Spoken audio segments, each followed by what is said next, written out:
Is stuff every Christian should know, session, we on 9 or 8? I don't ever remember. 9, 8, 8, 8 or 9. Whatever the title, 9, definitively 9. Which will also end up, like I said earlier, our exploration of who Jesus was, everything that we've presented in the last 3 weeks of, which should cover most of the rest of Jesus. Today we're going back and digging in. I think the parables are a topic of interest that we should engage. I think we take them sort of commonplace. Everyone likes to talk, oh, Jesus liked to tell stories. Everyone likes to tell stories. Like, it always kind of irks me when people are like, Jesus was a storyteller. Like, that's all they had. Everyone told stories. It was an oral tradition. It wasn't any, that notion of telling a story or using an allegory, using a metaphor was actually more akin to learning at that time. And so it wasn't something that was foreign or something that was new. It wasn't like Jesus was introducing a new pedagogy. That doesn't mean that it wasn't effective. It means that Jesus understood the manner in which those whom he was speaking to learned. So he wasn't offering lectures, he wasn't, making documentaries or podcasts, he was teaching. And chances are remember that the parables we have were passed down through the oral tradition as well. I mean, how I feel about canonization and all that sort of stuff, but for me, even, are these the exact words of Jesus? Probably not. They're retelling the story as they remember them, but he probably told these all the time. It's kind of like the Sermon on the Mount. It wasn't just a one-time deal. He was like, hey, guys, you need to record this for later. He probably just said that on lots of hills. And over time, passing the stories on, it doesn't really make, and in the end, it doesn't really make a difference. But just know the parable, there's nothing really special about parables. And that doesn't mean I'm trying to deconstruct or minimize them. I just think that the Christian world uses that in a really, uses that connection in an irresponsible way. I think the point of Jesus using the parables was that Jesus understood how people needed to learn in the context that he was in. And we still want stories to learn. It's human nature. He understood the manner in which humans learned. So a few things just general before we get into the actual individual ones. Largely, they're only found in the synoptic gospels, and that's Matthew, Mark, and Luke. Remember, for those of you who weren't here, Mark's the oldest, Matthew and Luke borrowed from it. You have a mysterious Q source, John's kind of over here. In the midst of these stories, you have the parables of Jesus, or in the midst of the synoptic gospels, and their overlap. And on your sheet there, this was a very, very, very helpful. This was the best thing that I found today. This gives you the overlap, and you can look these up. Most of these you're going to know. I have a screen up on my iPad that has most, a compilation of them, so we don't have to look them all up. But you'll see, what I want you to notice just is, one, John's not even in the list, and there are things that John talks in allegory. Metaphor and allegory share a similar space, but they're not the same thing. Metaphors are supposed to provide examples or illustrations as a means to understand something that is similar. Allegories have a much deeper level of representation. They often have multiple layers of meaning. I don't know if you ever, one of my favorite books is Animal Farm. I had read it when I was in high school, and then when Judah was young, we listened to it on a trip once, and I just was like blown out of the water. And for me, and the reason I share that is that is an allegory. It operates on the story level.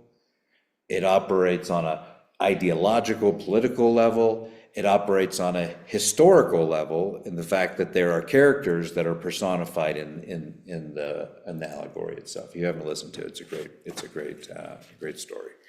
And you have more of that allegorical sort of representation in parables. You have more of a metaphor sort of you have Jesus as the good shepherd in John.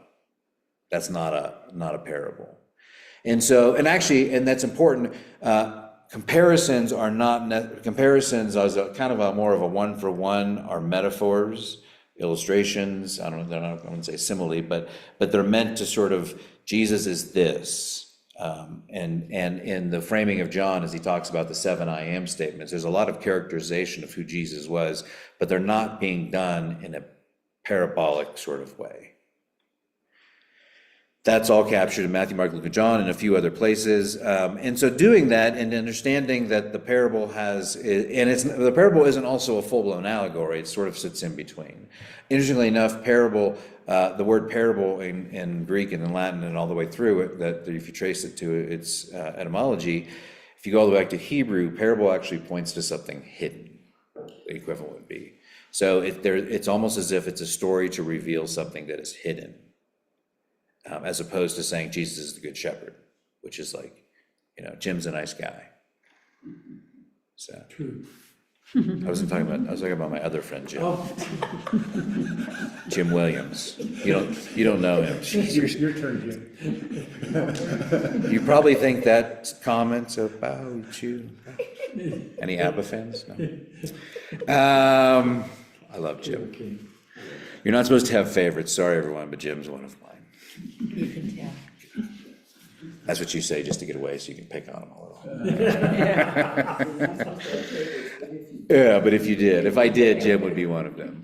What I want you to see in this is there are a lot of overlap in or not a lot. There's several overlaps in parables. Mark actually has the least represented parables. Mark's the shortest. Mark is the crudest gospel, so it wasn't concerned with the teaching mechanisms. But where you see Matthew and Luke overlap is important, because if it's not in Mark, so go down to the 11, where you like 5 lines down, and so you see how it's not in Mark. Very likely that came from the Q source. Is that some extras? From what? Yeah, the Q source. Okay. Remember the mysterious. Mark was the source, Markian source. Luke and Matthew, 2 different audiences, but both borrowed from Mark. And then they both have their own extra unique material, and then they have this material in common. We don't know where it came from. We call it the Q source. It is not meant to sort of point to the Dead Sea Scrolls and Qumran or anything like that. It's just the Q as in, I don't know why. There was a reason, but I don't remember. But my point in saying this is you have, and when we look at these, and when I name them, it's important to see where they're located, because there's not too many in Mark, and those are probably some of the basics, and we can sort of look at what are the common themes that overlap in the Mark. But when Matthew comes into play, that you can see there are a number that are just unique to Matthew. And the question we ought to be asking is, if Matthew is teaching to a Jewish audience, why did Matthew, why did the Jewish sort of focus account include these in ways that others did not? Luke, more of a historical biography. He's got a few over when you get to the end of that, and it's just because it's not because it's the end or order, it's just because of the way they ordered it. But when you get to Luke, you have a series of very important parables that are nowhere else. So we have a chunk in Matthew, a chunk in Luke, that are unique. You have a handful that are similar in Mark. And so it's just as we will address, I will talk about each one of these parables. So when you think Matthew and it's just in Matthew, the question should be asking is, why is this unique to Matthew? The parables make up, so they're only in the synoptic gospels, are considered short stories. 1/3 of them are, it's 1/3 of Jesus's recorded teaching. Just by, I don't know, I really don't know if that's means anything other than that's a fun fact. Of all of the things that we have recorded that Jesus said, it's about 1/3 of his teaching that he taught through parables. Other parts would be, to run them out, direct teaching, admonitions, things that were just straight out. They're meant, yeah. Was it common for the rabbis of the time to use parables?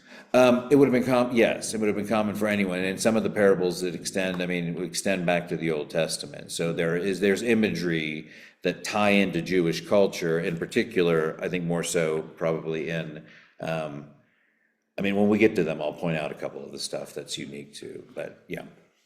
They're meant to be illustrative, they're meant to be descriptive, and they're meant to be prescriptive. And so when we look at them, we have to say, what's it illustrating? What larger concept, maybe the best way, I should reverse those. What is it describing? It's usually describing something happening on the ground in the material world. It's illustrates a larger concept in the world of ideas or theologies, or, sort of in a level up. You come up to the 50,000 foot level, and then you take it from there and you say, well, then what does that actually prescribe, or how does it mean? It was meant for the purposes of teaching and formation. So when we look at parables, if we look at them from what is it saying on the ground, what is the narrative, and that's tied to the culture and the context, what is it saying conceptually, and what do we take away from that and take into the world? That sort of prescriptive, or the illustrative, are internal realities of a much deeper ideas, and it's our job as modern day interpreters to figure out what those ideas are, both for the context of the hearer and for the application. And actually, you're going to see this Sunday, as Chloe and I have been working with her, as I've been working with Chloe on her sermon. She's doing the parable of the sower, and the big question when we look at it is, are we the soil? Or are we rock? You are the rocky thorns. Or are we the plant? Or are we the sower? Are we the seed? Or are we the seed in the The plant? thorn? All sorts of, so that's the big question. So then you're saying, so that's the ground level, is sowers throwing stuff down. The illustrative level, the ideological level is who's who. And then the prescriptive level depends on defining who's who, if you went any of those paths. And I'll, get to that in a second. By the way, she was fabulous. Oh, no, she's gonna do a great job this week too. I'm excited. We didn't record her sermon last week. I'm disappointed, but I'll have to come back and listen to it. Fun fact, Jesus' parables are actually considered a prototype for the modern day usage of the term parable. Even in the secular sense. I mean, not really. I think everything in the West, everything in terms of English literature, has been highly influenced by the Judeo-Christian, grounding. So it doesn't really. So it's, you say that it is not surprising, but it's just the idea that the parable, as Jesus used it, he defined a mode of teaching, or a way of teaching, or a type of literary concept. Already just the hit riddle part. And the last thing I think it's helpful is if you think about the parables as there's a picture part, and there's a reality part, and the picture is the narrative. It's the good the Good Samaritan. You have a story, you have a narrative. There's your picture. The reality is what it's pointing to, and it's our job to find that point in the middle where they overlap, that sheds light on the narrative unfolding. Just in terms of the Synoptic Gospels as a whole and where else they're noted, really it was crazy. When you look at this, you're like, okay, well, do we count each one of these as its own parables? Yes, you would, even though they overlap, because they're not, I mean, they probably, Jesus probably had hundreds of parables. He probably had overlapping parables. He probably made a few on the spot that didn't make the cut. But roughly, there are about, scholars agree between 35 and 46, but some argue as low as 35, and some argue in all of the deuterocanonical literature, meaning even things that are non-canonical, it could even go up to about 60. How that works is the Gospel of Thomas, for example, one of our non-canonical books, and also not in, I believe, in the Apocrypha, has 15 parables. 11 of which overlap with the Synoptic Gospels. 2 of them that were unique, and I did not look these up. I was tempted, but I ran out of time. I said if I had it at the end, but the parable of the assassin, I thought that was kind of exciting. These are supposed to, you can look them up on your own and share. A parable of the empty jar, and then also another grouping was the Apocryphon of James. So it's the part of James, or the writings attributed to James that were not considered canonical. There were 3 unique ones in there: the ear of grain, parable of the mustard or the grain of wheat, and the parable of the date palm shoot. There's nothing, I did not read the actual parables themselves, I didn't look them up, but I read around them. Basically, none of them are saying anything like And I'll talk about the themes here, because most of them fall into a certain theme. If Matthew, you don't have to look it up, but Matthew 13, 10, 7, you'll see that up here, the purpose of the parables. You can find that in Mark and Mindy. Mark 10, 4, 10 through 12, and then Luke 8, 9 through 11. And I just want to read, where is that book of Matthew parables? Which one are you gonna read? I wanted to read Matthew 13. I was going to read Matthew 13, 10, 17. It's not here. Okay. And if one of you want to look that up, I'll let you read it, because that takes. You got it? Okay, so why don't you read Matthew 10, Matthew 13, 10 through 17. The disciple came to him and asked, "Why do you speak to the people in parables?" He replied, "Because the knowledge of the secrets of the kingdom of heaven has been given to you, but not to them. Whoever has will to be given more, and they will have in abundance. Whoever does not have, even what they have will be taken from them. This is why I speak to them in parables. Though seeing, they do not see. Though hearing, they do not hear or understand. In them is fulfilled the prophecy of Isaiah. You will be ever hearing, but never understanding. You will be ever seeing, but never perceiving. For this people's heart has become calloused. They hardly hear with their ears, and they have closed their eyes. Otherwise they might see with their eyes, hear with their ears, understand with their hearts, and turn, and I will heal them." So this is his explanation. It's similar in the other Gospels of why he is teaching in this way. The truths to the disciples were revealed both through parables, but also through direct teaching. Right. And we don't like to talk about this, but is salvation for everyone? I would like to think that it is, but there are more things in the scriptures that point to the fact that salvation is not for everyone. And what Jesus is doing in this, he's setting the stage saying, I'm speaking in parables basically to keep things hidden. Some among the nation of Israel, because this is in Matthew in particular, some among the nation of Israel, the house of Israel, will not be a part of the covenant people. And you're going to see that's going to be a common motif through some of the other parables, is the division of Israel, and you'll find those in Matthew, and we'll see those in Matthew a little bit more. But to know the secrets of the kingdom have been given to those whom God has willed, and everyone else will get the teachings they got in parables. Which means, if you want to take it, let's take ourselves out of this modern day world where we have all these tools to understand these things and put ourselves back there. There's part of me that's like, well, that means like, if this is all they heard, these stories, and they didn't understand them, then it wasn't very effective teaching. Jesus is acknowledging that there's going to be some that are going to walk away confused. So parables reveal things, and so the larger understanding of why the parables are used are, in my view, there are multiple levels of learning, and there are multiple levels of those who are called, or multiple categories of those who are called.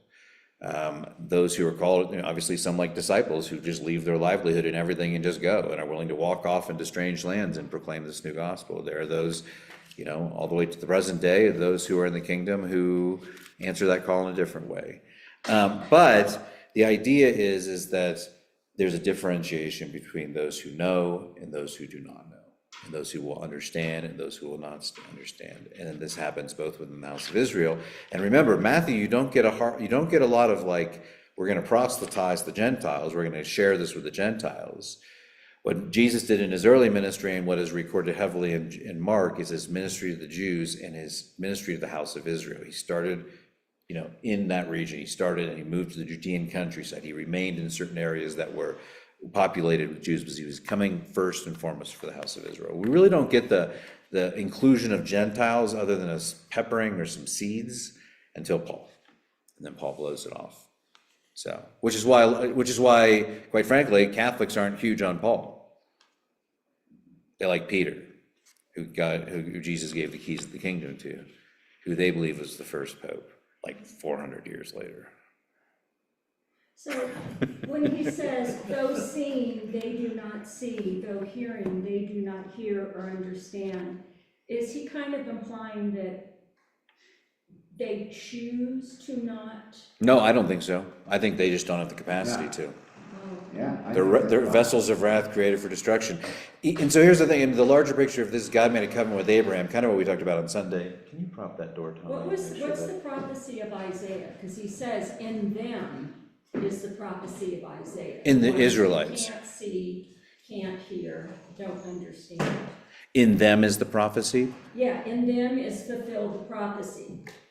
They will ever hearing, but they won't understand. They'll be seeing, but they won't perceive. I don't know the exact prophecy offhand that he's referring to, but, You have to remember studying Isaiah. no, I'm sure we could, it's probably not difficult.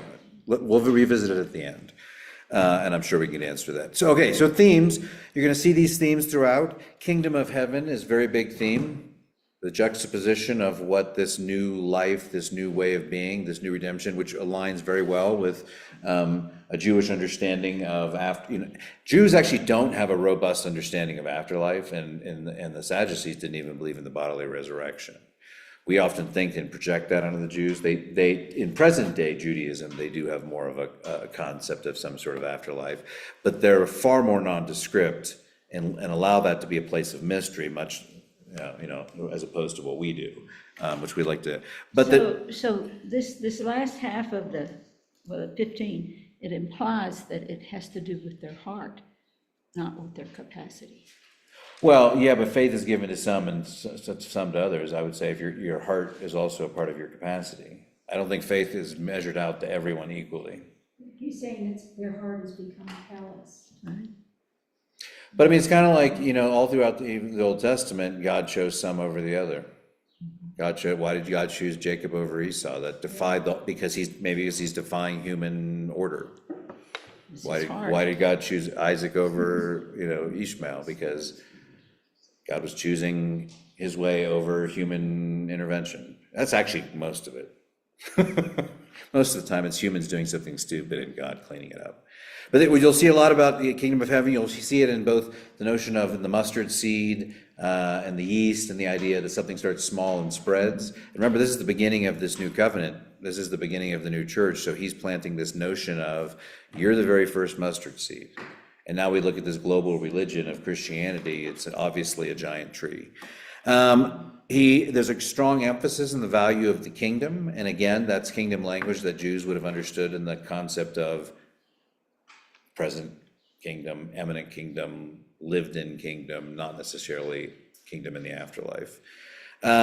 You see a number of, and we'll see these in Luke, you'll see about the relationship between Israel and the Gentiles. Like, for example, when we get to the prodigal son, a lot of people interpret that in a lot of different ways. It's brass tacks, it's about Israel and the Gentiles. And we'll get to that in a few minutes. Eschatological themes of judgment and preparation. These were actually parables that Jesus was also not just giving to the masses. The kingdom ones were generally given to the larger crowds. The ones about preparation were given to smaller crowds and the disciples. So when you place them in terms of who they're being spoken to. You have other ones about persistence in prayer, practical love, for example, in the Good Samaritan, forgiveness in the prodigal son as well. And you'll see a couple of those. What was the other one that has the forgiveness? Anyway, we'll come to those. All right, so that's it. That's my introduction. Now we're going to go through these things. I'm going to go through them mostly in the order that you have on your sheet. And then at the end, I'll throw in a few that are extras. Some of them I have here, and if they're short, I will read them. If they're super long, I probably won't. Some of them you probably know better than others, but I have most of them in some version here that I'm going to read. So let's start with the parable of the sower. Oh, I mean, the parable, you all know that's a pretty common one. Yeah. And so this, and you're going to hear it in the Sunday, so I won't belabor it, but this is the question that Chloe came up to. She was interpreting it that we were the soil.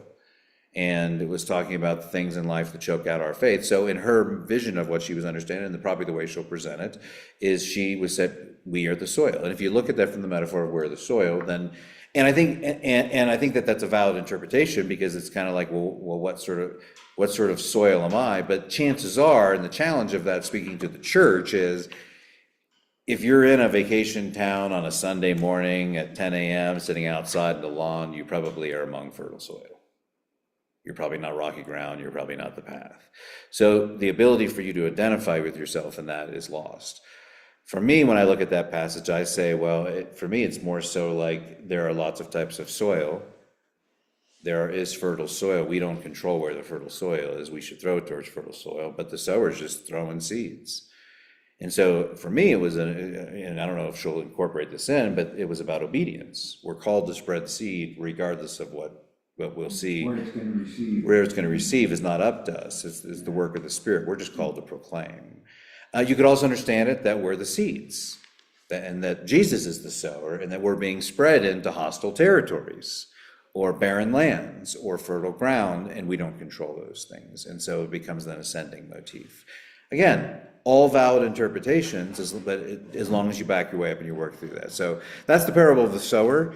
It's a little bit, it has more of, some of these have more fluid interpretations than others. Parable of the weeds. That's the weeds among the wheat. The kingdom of heaven is like a man who sowed a good seed in his field, but while he was sleeping, an enemy came and sowed weeds among the wheat and went away. And when the wheat sprouted and formed heads, and the weeds also appeared, the owner's servants came and said, didn't you grow good seed in your field? And where did the seeds come from? And he said, the enemy did this. So the servants said, you want us to go pull them up? And he said, no, let them grow together and we'll sort it out in the end. This is a passage, this is the talking about the coexistence of good and evil in this world, and it does in a way in Matthew, and you see this just in Matthew and in Mark, a way of introducing the idea that that there are those within that are good, and that the enemy is sowing within, and that it's hard to tell the difference between the two. There was another thought about that, of how weeds growing with the wheat, if you tried to pull the weeds too soon, that it killed the wheat. Yeah. And all things in due time. You don't want to kill the wheat, you want the wheat to grow. So you have to let the weeds grow until a certain time. And then you separate them. And then you separate them. And what is the day of separation? Judgment Day. Yeah. So, okay, so that's the weeds, weeds amongst the wheat. A mustard seed, he told them another parable. The kingdom of heaven is like a mustard seed, which a man took and planted in his field. Though it's the smallest of all seeds, which I'm not sure is entirely true, yet it grows and is the largest of garden plants and becomes a tree, so that the birds come and perch on its branches. He is talking about the potential for the kingdom of God in every one of us. And this is a case where I would say we are the seeds. Peter was a seed. Look at the church that was planted. The Catholic Church is a direct result of connection to Peter. Look at Paul and the expansion of those are seeds that grew. We are one of the largest global religions in the world. That's a pretty big tree. So Jesus is saying at the very beginning, but there was none of that was there. Jesus is saying, honestly, even Judaism, Jews are a very small portion of the world population, even, now even more so than they were. But in the sense of, they were a small people group. They were a persecuted. They were conquered by this time. By the time of the writing of this, probably twice.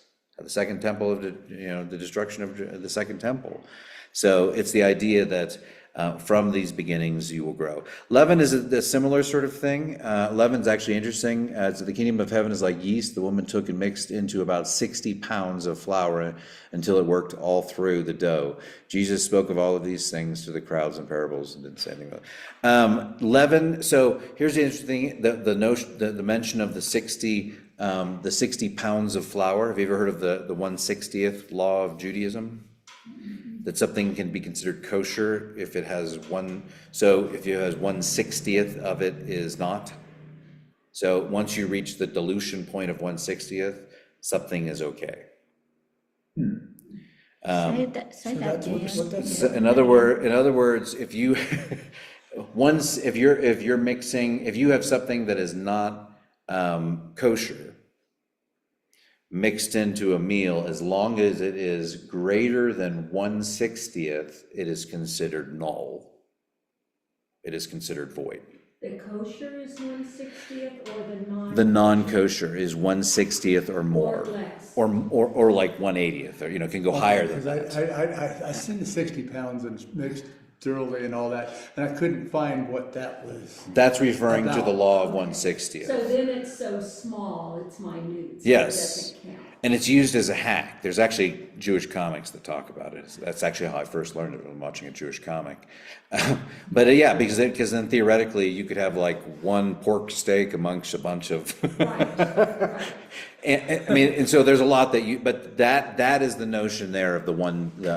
So a woman took and mixed into 60 pounds of flour until it worked through the dough. In other words, it was there, but it was okay. It was almost foreign, but it was Because they eat okay. non-leavened bread, Could it, right? could it be bloodline?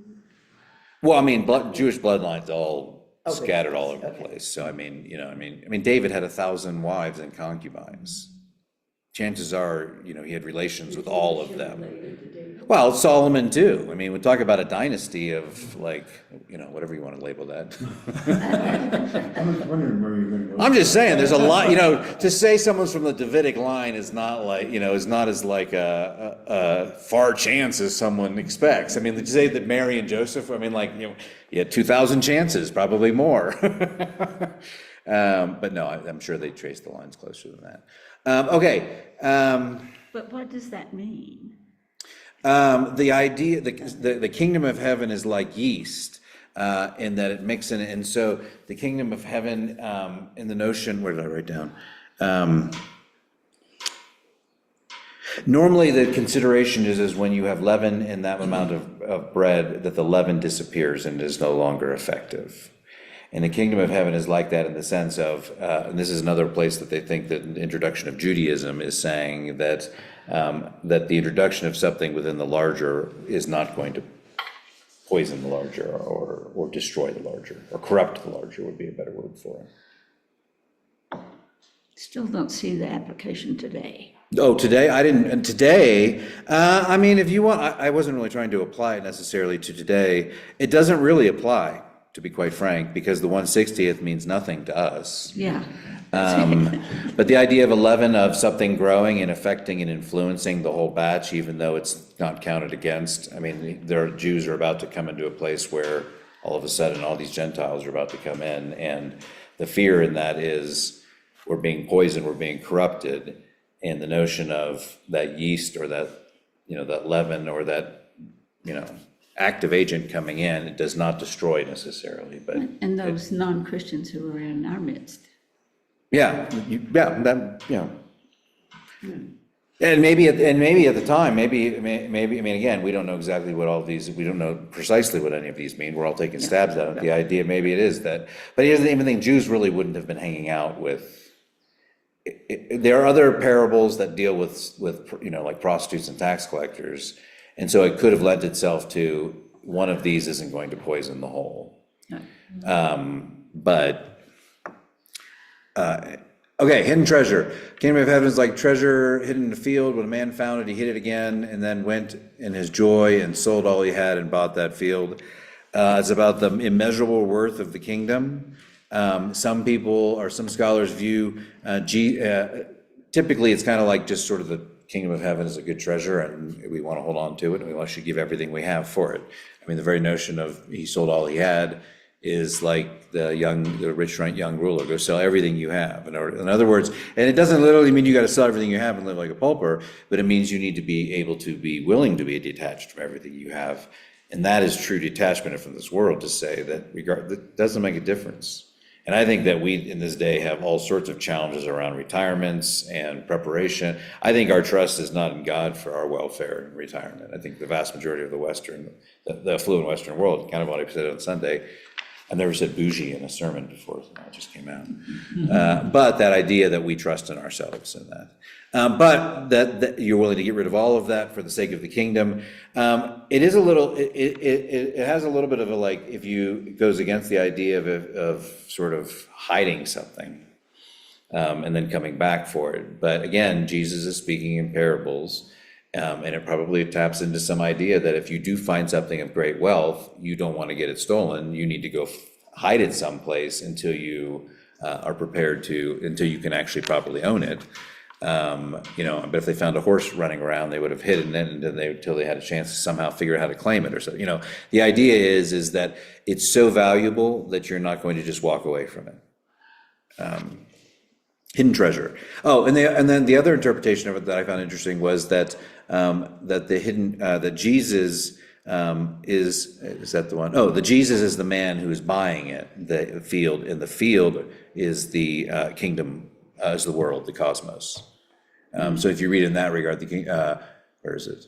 Hidden treasure. Gave up everything. When a man found it, he hid it again, and then he went in his joy and sold all he had and bought a field. So he gave up all he had and bought the field. So in other words, Jesus ransomed his life for the field, which is us. So again, I think valid. I'm not claiming. I've looked at the options for interpretation of these are not huge, and you can twist it out any way you want it because who knows. But that's why we say, what was it for the context of the people? And it's something like the hidden treasure that's only in Matthew. The kingdom, the worth of the kingdom is probably emphasizing Jesus is trying to instill in them what is about to come is of a great value. And it's small, and it's not what you imagine it to be.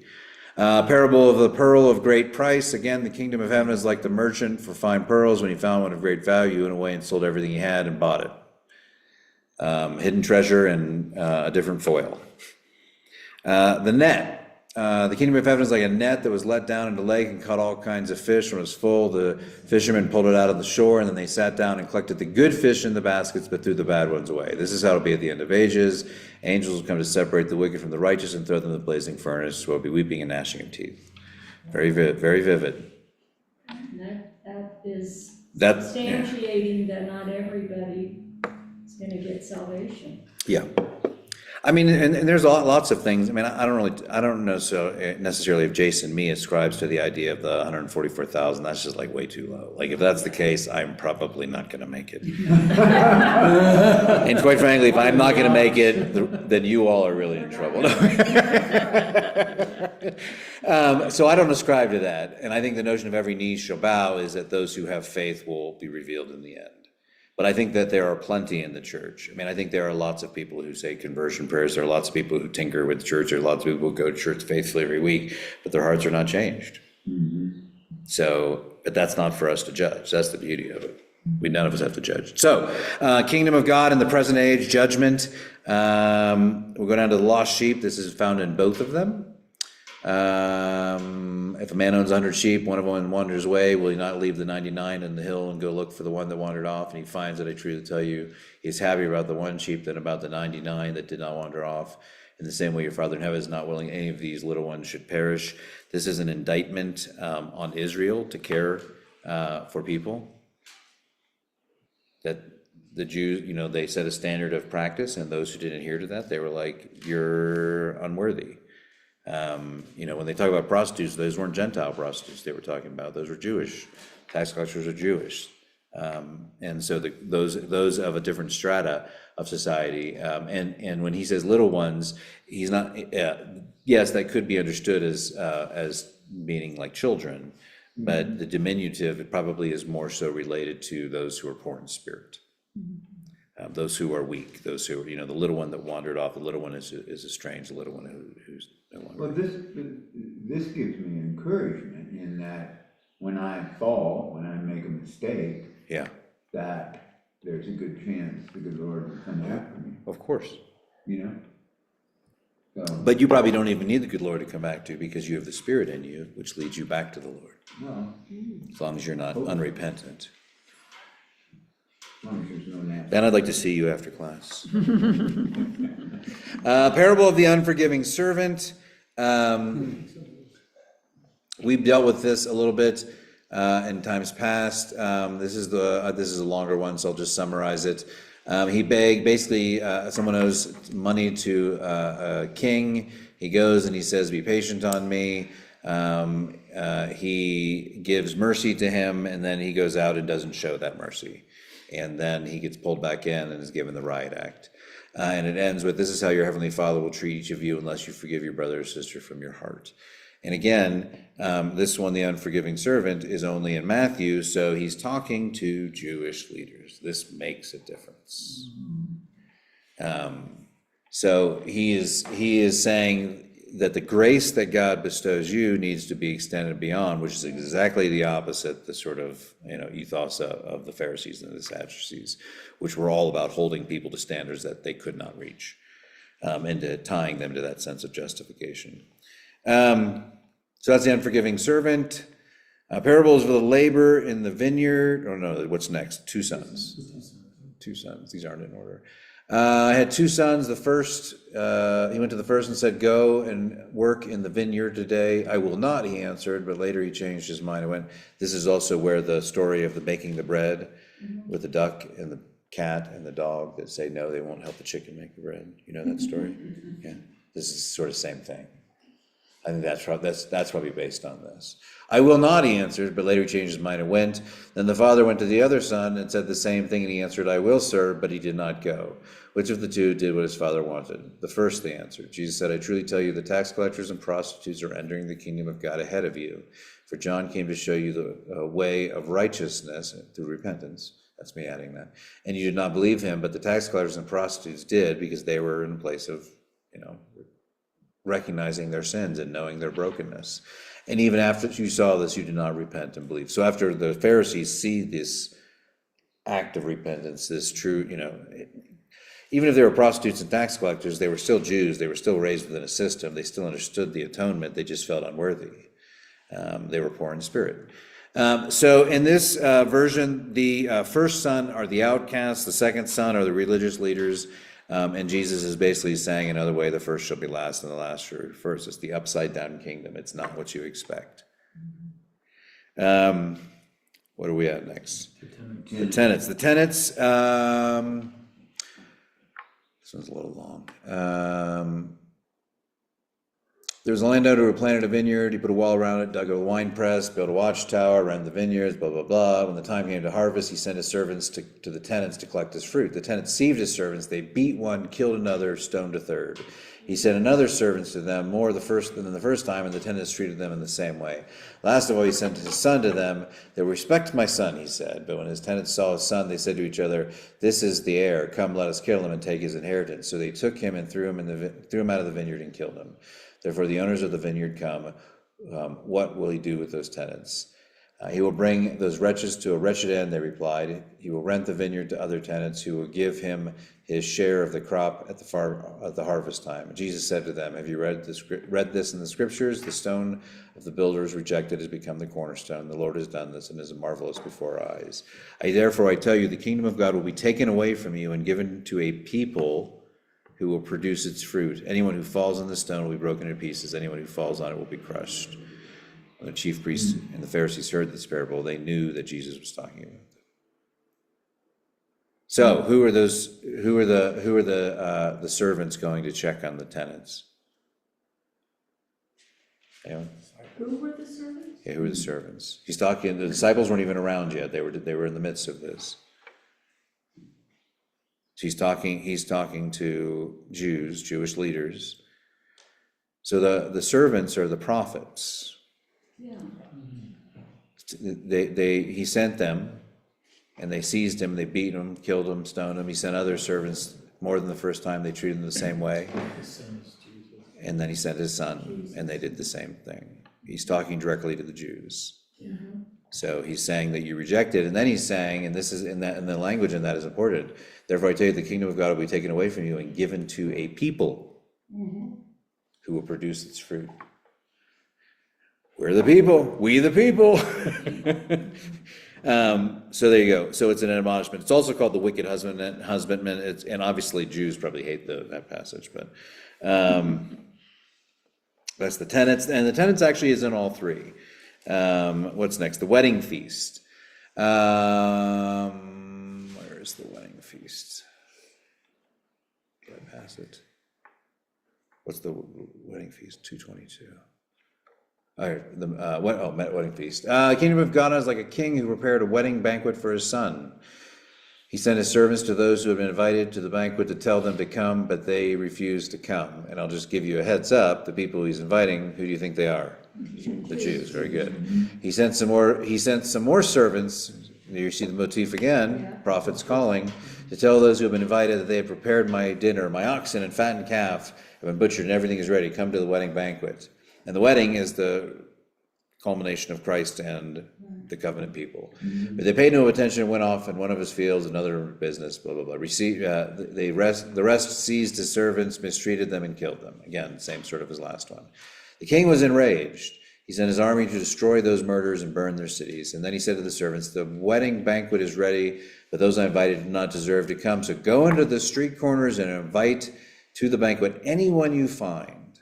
Kind of the spreading of the seeds. So the servant went out into the streets and gathered all the people they could find, bad as well as good. And the wedding hall was filled with guests. But when the king came to see the guests, he noticed there was a man who was not wearing wedding clothes. And he asked, how did you get in here without wedding clothes, friends? And the man was speechless. And the king told the attendants, tie him hand and foot and throw him outside into the darkness where there will be weeping and gnashing of teeth again. For many are invited, but few are chosen. Again, you can't get away from the providential side. But he's speaking to the Jews again. He's saying just because you were invited doesn't mean that you are going to be a part. And then the guy who snuck in is like some Jew who just was sort of like faking. And then he's like, I don't think so. Representing that there are some that will come to faith and some that will fade away. And again, this is the challenge. This is my big issue. I don't know, for those of you there Sunday, I don't think we need evangelistic gospel, proclamation, salvation messages on our community services, because we're Christians. We're gathering for the edification of the ecumenical body. A single prayer may save some people in this world at their point if they pray, and I'm not saying that doesn't happen, but a lot of people have come and said those words of salvation and has come to nothing. And again, you see this motif through scriptures, that just because you say the words, just because you do the things, just because you think you're righteous, just because you have a works righteous mentality, does not mean that you're part of the kingdom. It's the visible and the invisible church. And it happens in Israel, and it happens in Christianity worldwide, and and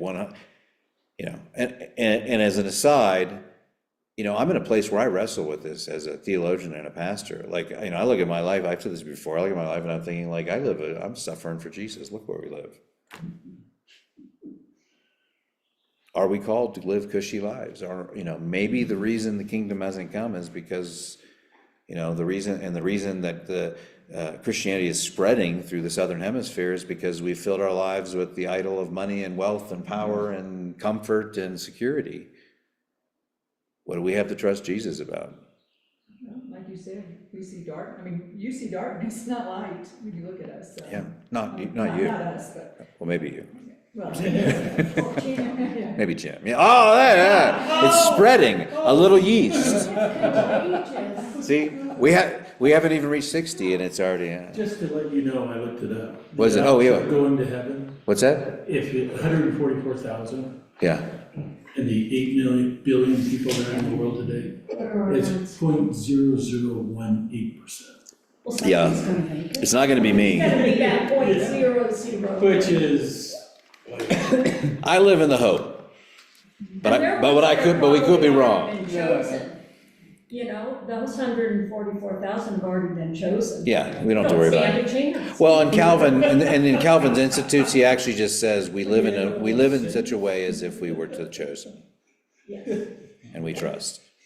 So it's not comforting. It's hilarious. You add up all the Christians and all the. I don't even know. We're not even close. Okay. Because that 140,000 is maybe 2 Yeah. left. All right. Where are we at? What do we leave it? The virgins. We're at the next set. The 10 virgins. So half were prepared, half were not. This is an eschatological one. The kingdom of heaven will be like 10 virgins who took their lamps, went out to meet the bridegroom. Jesus is the bridegroom. 5 of them were foolish, 5 of them were wise. You could say Israel. You could say Judah. You could say. Actually, he's probably talking about more so the nation of Israel, saying some get it, some don't. The foolish ones took their lamps out, but they're not taking oil with them because they weren't prepared. The wise ones took oil because they were. And here comes the bridegroom. We come out to meet him. The virgins woke up and trimmed their lamps. The foolish ones said to the wise, "Give us some of your oil. The lamps are going out." So it goes on, I mean, you know the general story, it ends with, therefore keep watch because you do not know the day or the hour. Jesus is preparing them for what they believed would be very soon. 2,000 years later, the joke's on them. But what Jesus is saying is that we don't know, and like the whole notion of the rapture and all of the 1980s, Left Behind series and all of the scare of end times, it comes in a little bit from, part of that fear comes from this idea that's presented here. So being prepared. The talents. Or the bags of gold, is that what it says? What are you talking about? Talents. In the talents? Well, yeah, mine says parable of the bags of gold. Bags of gold, talents. People often like to interpret the talents as our talents, and I think it's a nice play on words, but I don't think that's what it's intended to do. I think it's a much larger picture. It's not just, but I think it's also, you can use it as an application, but you're twisting it a little bit. Basically, the story, as the story goes, the man, after a long time, he gives him some money. After a long time, the man whose servants returned and settled the accounts. 2 had received 5 bags of gold. The other had brought the other 5. The master said, you entrusted me with 5, and I've gained 5 more. Same thing happens with 2 bags of gold. He gained 2 more. The man who received 1 bag of gold feared God, or feared the master, and he buried it. And so the master says, and it ends with, you wicked and lazy servant, so you knew that I harvest where I have not sown and gather where I have not scattered seed. Well, then you shall put my money on deposit with the bankers, so you at least have interest. So took the bag of gold from him and gave it to one that had 10. Whoever will be given more, they will have an abundance. Whoever does not, even if what they have taken, will have what they even have taken from them, and throw away worthless servant outside in the darkness will be weeping and gnashing of teeth. Again, you have this in Luke, but it's also in Matthew. It sort of points to the idea that we are not meant to hide what God has given us. And this could be taken in the Jewish context of you've been given the Savior in your line. You've been given this gift. You are part of this. Because remember, early Christians were all Jews.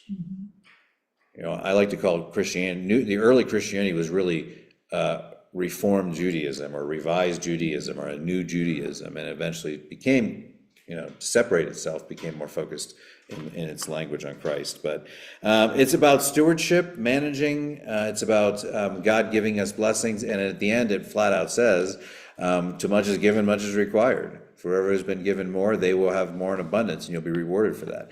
I hate the idea that there's not some sense of, and I think this is the difference between equity and equality. I would say I don't know if there will be equality in heaven other than the fact that you're there. But things like this point to the idea that there will be differences in people's existences in heaven. And I don't really like that concept, but it's there and I can't get away from it. So why are you smiling over there, Jim? I'll wait to you. You gotta get, you, from purgatory, you'll be waving to me. I'll be in heaven, you'll be in purgatory. I know. Actually, I think we're living in purgatory now. If I were to buy into a theory of purgatory, I would say it's not. This is it. We're being refined. So, I don't know. Don't you think that being there is enough for everybody? Oh, Well, yeah, I So mean, that even though there'll be some that have more recognition or whatever those Yeah. talents are, it doesn't, I don't think it will minimize the ones that don't have. no, and I think our notion of hierarchy is something that we think in a material way, because we see things, we see things in 3D, 1, 2, 3, in 3 dimensions. So everything within our world is structured around our understanding of time, space, chronology, weight, measurement. And so when we imagine something, we can't imagine equity. We can't imagine difference within equity. We only imagine, when we imagine difference, we imagine inequity.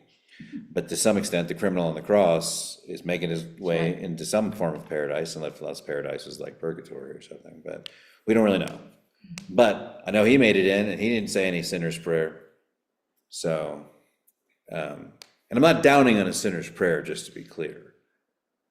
I'm just saying, I think sometimes we put too much weight on it.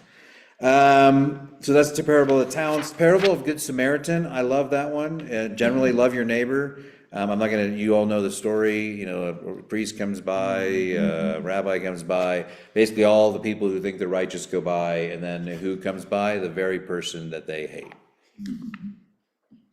So, you know, if you want to tell that in a modern context, you could say, you know, the Catholic went by, the Protestant minister went by, and the Muslim stopped, and, you know, the good Muslim. You could tell the same story. Caring for neighbor, loving, going beyond ourselves, putting aside our earthly existence. Caring for neighbor is one of the clearest examples of demonstrating love. It goes back again, every time I see trash on the ground, I'm not saying I always pick it up, because I was just in Milwaukee and there was trash everywhere, and I was like, I'm not gonna spend my whole time here picking up trash. I continually go back to, after doing our study on sin, walking by trash when you know you can pick it up is sin.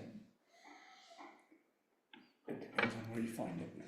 Depends on where you find it. If it's your own yard, then it's your own business. But I mean, here's the thing, when you have the opportunity to do good and you do choose to do the opposite of good for your own preservation or for any other reason, I think that you are choosing sin. And that's because, and the reason people don't like to hear that, because they want sin to be like, I committed adultery, or I cheated on my taxes, or I killed somebody. Because then we can say we're justified because we don't do those bad stuff. We don't do the bad ones. But the whole point of Romans is to say we all suck. That's right, I said suck. You know, Yeah. the thing that strikes me is it says the next day he took out 2 denarii, which is 2 days of wage. And when you look back at the talents, that's 6,000 denarii. So they had a big chunk of money that they should have taken care of. Yeah, and they would have understood those numbers. But you all know that, I mean, the Good Samaritan is one of the clearest ones. Those who think they're righteous, who walk by, are not. Yeah. Those who give of themselves. And honestly, that haunts me every time there are times where I'm like, look, you go up to Gunnison, it's always the same guy sitting on the side of the road. There are a couple, and I think, but the reality is we would be caring for the poor if everyone in our church, every time they drove to City Market, gave them $1 or $2. That's what we're called to do. Because, and in particular in the Western world, where we all have so much. And to drive by someone who doesn't know where their next meal is, who doesn't know where they're going to sleep on. Like, and this is what I'm saying, is like, I really struggle with Western Christianity, because we justify ourselves because we've said a prayer, and we fit into the method of piety that says if you read your Bible and pray every day and go to church on Sunday and don't do any of the bad sins, that somehow that's good enough. And really, it makes God's grace pretty cheap. It makes it very transactional as well. So, all right. Good Samaritan, the rich fool. That's warnings against greed. Let's see if I can find that in here. It's you can't take it with you. Yeah. Share it with people. Rich fool. Tell my brother to divide the inheritance. He told him a parable. The ground on a certain rich man yielded an abundant harvest. He thought to himself, what shall I do? I have no place to store my crops. Then he said, this is what I'll do. I'll tear down my barns and build bigger ones, and there I'll store my surplus of grain. I'll say to myself, you have plenty of grain laid up for many years. Take it easy, eat, drink, be merry. But God said to him, you fool, this very night your life will be demanded from you. You will get what you haven't prepared for. Then you will get what you have prepared for yourselves. This is how it'll be. Whoever stores up things for themselves, but is not rich towards God. So I just got to say, and I say this in a spirit of openness, I just inherited a chunk of cash. I'm parentless, and I'm wrestling with this idea myself. I have a secure future. I have great pension through the Presbyterian Church. Like, I have no concerns. You could take God out of my life. I could go work at Trader Joe's and I don't have to worry about it. That's the challenge that we face. Are we living in faith? Or are we relying on the stock market, on the banks, on the real estate market, on Social Security and pension systems of the world? And we rely so heavily on those, and we justify it and say it's okay. And that doesn't mean that we can't live into that system and have that security.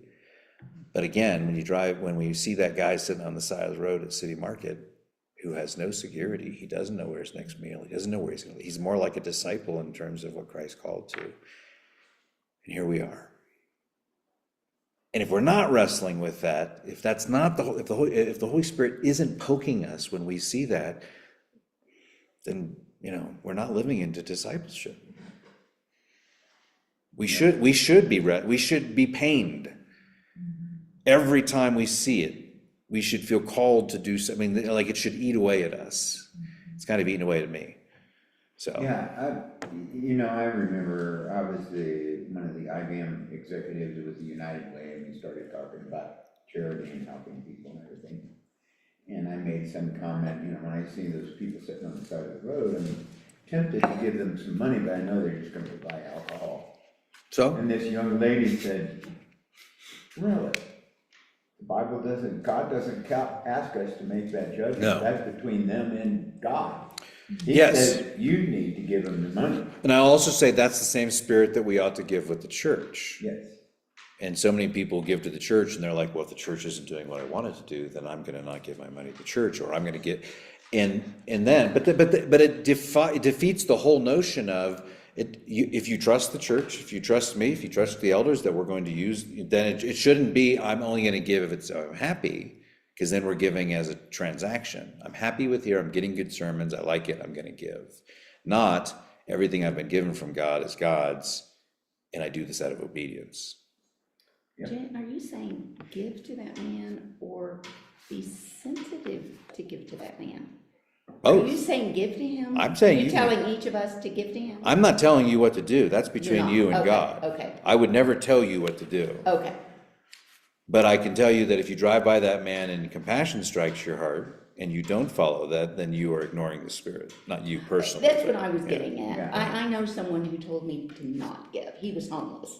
And he was saying, don't Give give to to that guy. them. Do you You know know, what I'm saying? yeah. And so I'm confused, I'm struggling. Give to everyone. And I wanted to hear you, okay, give to You everyone. can't judge though. Some of them may turn right around and go buy alcohol. Some of them may buy food. I'll say it here as your, The Spirit is the Spirit. it's not even tells about the me. money.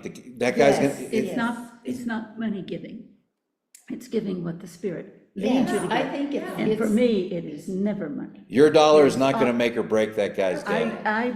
The hamburger, I'll take. Dead. And often you can do that. You can say, hey, I'm going to get some groceries. Can I get you anything? Or if it's someone that I see often, yeah. there may be, the Holy Spirit may lead me to talk to them about where they are. Yeah. Do they have a home? And maybe Whatever. not. There's There's all sorts of ways, yeah. Just hand it out. Then you can guarantee that. I have a practice of taking $1 bills and putting them on my ashtray. And Well, Because a I $1 go with the bill really times- doesn't mean much to me. I go with the times that there have been times when the Spirit told me I didn't give. And that's when I grieve. Then you feel bad. That's when I feel, that's Yeah. why I'm saying something, yeah. so, and Yeah. Or- So, that feels so horrible. later after we celebrate the 150th and then we talk about stewardship, I want you all to remember this conversation. The other part is that you don't even see them. Yeah. You're just like, I'm not looking over there. And sometimes you don't because you're in thought. I mean, that's just life, but that's not the I made point, a yeah. choice You mean not to see. intentionally I think Oh. to see them ignore and it. not give is a big moment for me. but I'm not giving right now. Yeah. But I see you, hi, how are you? You're not invisible. Do you see what I'm saying? There Yes. seems to be something in my spirit to talk about this, I It guess. has to that, be yeah. horrible to feel invisible to Yeah. Yes. All right, I'm gonna Okay, bring this whole sorry, conversation sorry, back around, okay. because I got 15 minutes to Okay. make it through, so we're gonna do these one. So, the rich fool. Wait a minute. We don't store up. And I think that's a parable that is absolutely something we should wrestle with.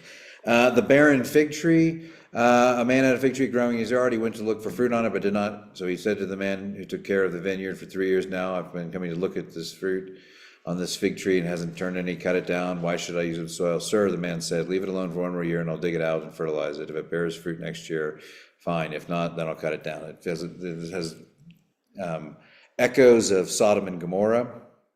of pleading to not destroy the city.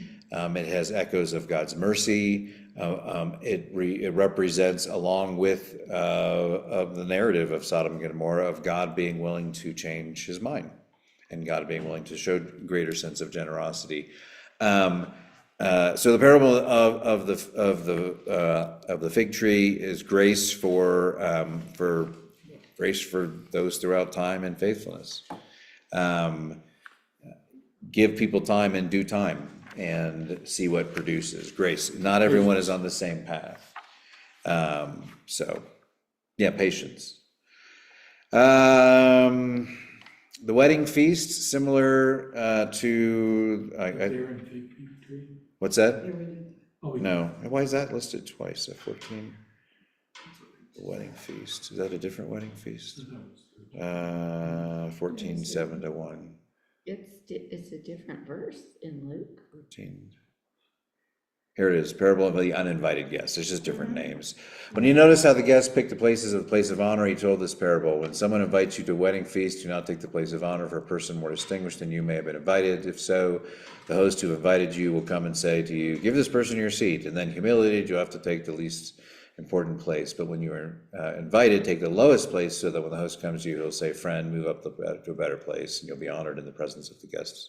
Other guests. For those who exalt themselves will be humbled, and those who humble themselves will be exalted. Upside down kingdom, you could put the layers of Israel on that, feeling like they're the important ones because they are the covenant people, and treating everyone else amongst them and beyond as being less than. So again, this isn't Luke though, so you still have and Luke's not only speaking to Gentiles, Luke's speaking to a mixed bag, so Luke's not really concerned so much in the same way. Where are we at? Wedding feast, lost coin. Suppose a woman had 10 silver coins and loses one. Doesn't she light a lamp and sweep the house and search carefully until she finds it? When she finds it, she calls her friends and neighbors and says, rejoice with me. I found my lost coin. In the same way I tell you, there's rejoicing in the presence of the angels of God over one sinner who repents. This could lead into the idea of the chosen, the 144. The 10 silver is thought to, when in a bridal ceremony, you would be given a head dressing with 10 coins. And so if one was not there, this valuable, sort of symbol or heirloom piece is now broken and missing. So it's not just, I had 10 coins in my pocket and I'm missing a dime. It is about something of great value. It echoes the same sentiments as the lost sheep. And I think they use the parables because people can relate Absolutely. much better. Well, and if he's talking about this and he's putting in the context of 10 coins, the idea is those in that context would have not have seen it just as 10%. Yeah, They would have seen it as a missing piece to something. right. In the same way, the lost sheep is a missing piece to a complete flock. And so there's this sense of going out, but it carries the same sentiments. Sort of like a missing phone. Maybe missing phone. Prodigal son, a lot of people interpret that in a lot of different ways, and I have always boiled down to this is about Israel and the Gentiles. That the son who left is before Israel. He went off and partied. The Gentiles, those not within the nation of Israel, are having it up, living the way they want to live. The one who stayed, followed the rules, did all the things they were supposed to. Now when the father welcomes home the Gentile son, the son that was estranged, and slaughters the fatted calf, which has all sorts of Jewish connotations to the importance and value of that. This is an offense. We love it because, but this is an offensive parable to Jews because it's suggesting that their obedience for those who saw themselves as righteous is worth, nothing. Not nothing, but he says at the bottom, my son, the father said, you will always be with me. And this is also one of the reasons I think that God will reconcile Israel and Jews. And everything I have is yours, but we had to celebrate and be glad because your brother of yours was dead and is alive again. He was lost and now is found. Where are we? Prodigal son, dishonest manager. That is 16, 139. Mhm. Sorry, these aren't all in order. 16, I don't know if I have that one. Does someone want to read 16, 1 through 9? Did I just skip it? I will. Okay.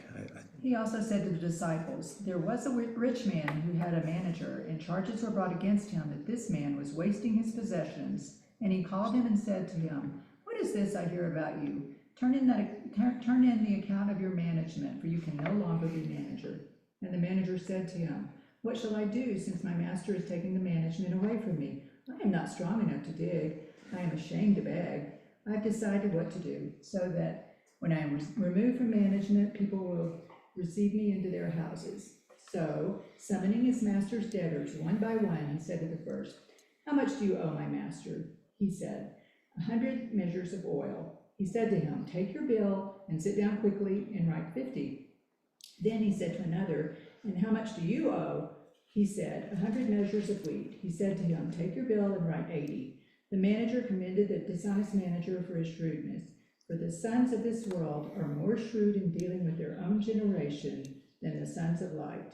And I tell you, make friends for yourselves by means of unrighteous wealth, so that when it fails, they may receive you into eternal dwellings.'" One who is, does it keep going? No. No, okay.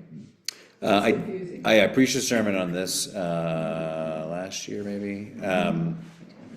It is confusing because it seems like Jesus is saying the opposite, like store up for wealth on this earth, or use shrewd means. So one, he's identifying that the ways of the world are ones that are self-centered. I think, and there's a lot of, there are different interpretations around this, I think he's actually being sarcastic.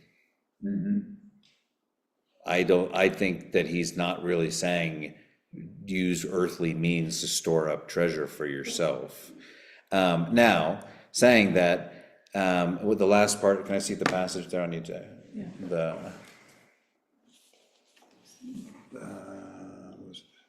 6, 1 through 9.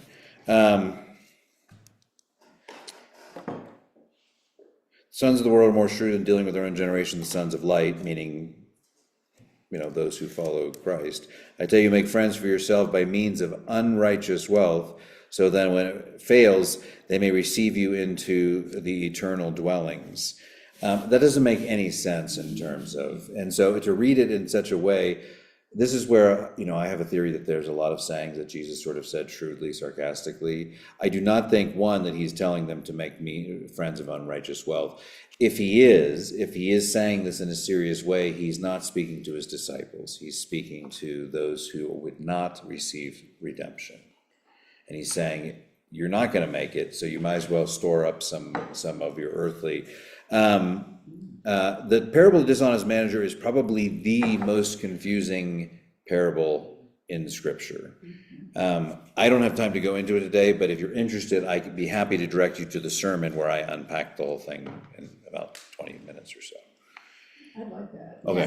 Is it a number we could look up? I can cross-reference it for when I preached it, and then find the sermon in the list, and I can send it to you all. So It seems like the value is being accepted into people's homes and not losing face publicly, and anyway, it just has a lot of weird things. it does. It is the most confusing parable of them all, and I would encourage you to listen to that. I'll send you the link. Rich Man and Lazarus presents a dualistic world. The fact that it's in Luke, and Luke was written later, shows you some of the influences of Gnosticism, the idea that there's two layered worlds. What's interesting about that is it sort of divides it transcends the dividing of notion of the world and kind of makes it passable.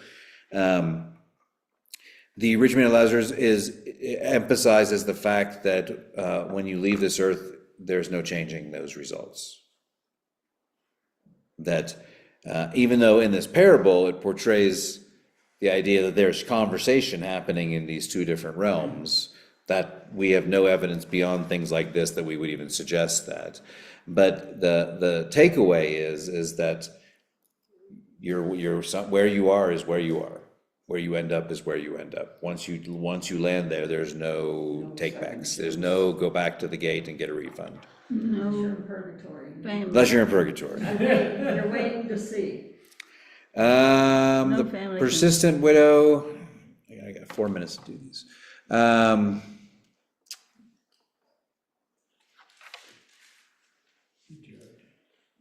What's that? I can just tell you what persistence in prayer, persistence in following God. I mean, it's the idea that that they should pray and not give up. Right at the beginning, that they should always pray and not give up. And then he tells them exactly what it means. Like, keep going, keep praying, because it's not about the results; it's about the obedience.